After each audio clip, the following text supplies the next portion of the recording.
2026 বৰ্ষৰ আজি প্ৰথমটো দিন। সেয়েহে ৰাতিপুৱাই ভগৱানৰ ওচৰত প্ৰাৰ্থনা জনালোঁ যাতে সকলোৰে ভাল হওক আৰু তাৰ পাছতে চাহকাপ লৈ ল'লোঁ।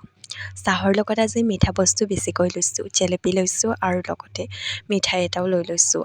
আৰু দিনৰ সাজলে মই বনাইছোঁ আলু, মটৰ আৰু লগত আছে গাহৰি মাংস, লগতে দাইলো আছে আৰু মই বনাইছিলোঁ আমলখি আৰু জলফাইৰ আচাৰ।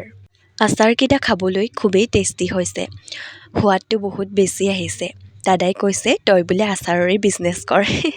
আৰু মোৰ আজি গাটো অকণমান বেয়া আছিলে কাৰণ মাথা ধুই দিছিলোঁ ৰাতিলৈ গা ধুওঁতে, তেতিয়া মানে চৰ্দি লাগি গ'ল। তাৰপিছতে মনটো অকণমান ভাল লগাওঁ বুলি এইফালে অকণমান লিলিমাই কৰি ল'লোঁ, মানে টুপিটো পিন্ধি অকণমান ৰিলচ বনালোঁ আৰু ফটো দুটামান মাৰিলোঁ। আৰু নতুন বছৰ যিহেতু এখন ফটোটো ৰাখিবই লাগিব নহয় জানো, কওকচোন। চ' আজিলৈ আহিছোঁ। আপোনালোক যদি মোৰ চেনেলটোত নতুন হয় তেনেহ'লে মোৰ চেনেলটো ছাবস্ক্ৰাইব কৰি ল'ব। বাই।